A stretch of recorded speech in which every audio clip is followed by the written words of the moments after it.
Harper Audio presents Meet Me in Manhattan by Claudia Carroll, read by Caroline Lennon. Chapter 1. Exactly 8 p.m. on a Saturday night, and here I am, sitting all alone at a table for two in Fade Street Social, only one of the swishiest restaurants in town, primped and preened to within an inch of my life. Peppering with nervous tension, of course, but we'll come back to that. It's a perfect table, too. If I'd planned it, I couldn't have chosen any better. I'm right in the middle of the restaurant at a gorgeous table facing the door, so that every time it opens, I get a clear view of exactly who's just arrived. And more importantly, so that when my date gets here, he can't miss me. Can he? I think, a tad anxiously. No, of course he can't. Now, there's the slightish concern that he hasn't the first clue what I look like in the flesh, or I him. But then we did exchange photos via the Two's Company website, and although mine is a slight bit of a cheat, taken 10 years ago at twilight, and with the light behind me so as to minimise the wrinkles, come on, who of us hasn't done it? The point is, though, if his photo is even halfway accurate, then I'm seriously onto a winner here. Every time the door opens, my neck automatically pings upwards as I look hopefully over. But so far, there's no sign of him or anyone who remotely resembles him. At least, not yet. But then it's barely turned 8, I remind myself, and I was here early. We won't split hairs over a few minutes' minor delay. Deep, calm, soothing breaths. The waiting will all be over soon. Just about every stitch I'm standing up in tonight is borrowed. I'm shoehorned into my flatmate Joy's serial result LBD. A lacy, Pippa Middleton-esque, clingy number in Joy's customary black. Sexy in that it's shortish, yet still demure enough around the neckline to look like I'm not trying too hard.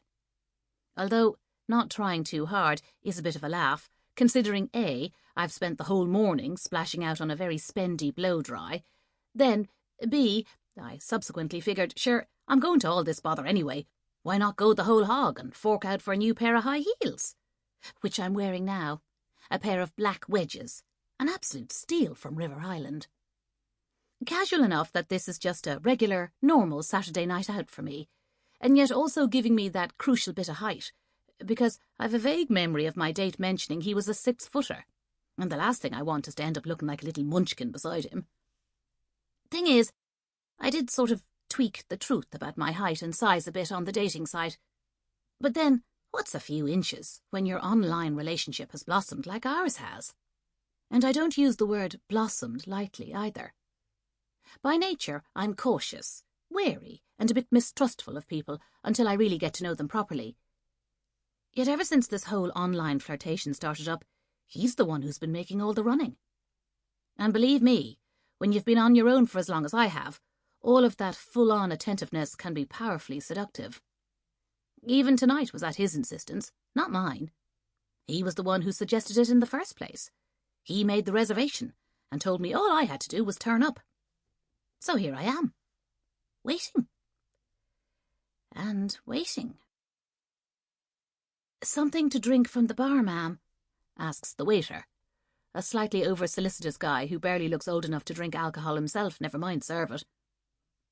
I'm about to say no, figuring I don't want to give off a boozy whiff when my date gets here, but then I decide, feck it anyway. This is all just way too nerve-wracking to handle without a little glass of wine on hand, isn't it? Yeah, of course it is. Nice glass of vino would just take the edge off, and get me into a lighter, brighter humour for that magical moment when he strolls through the door and we lock eyes for the very first time.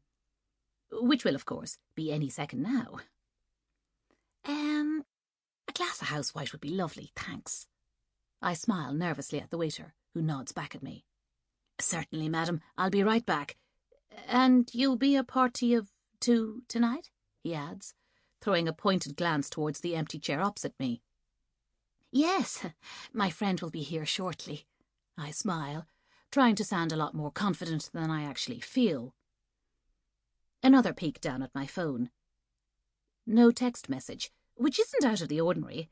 After all, this guy just isn't much of a texter. Sample complete. Ready to continue?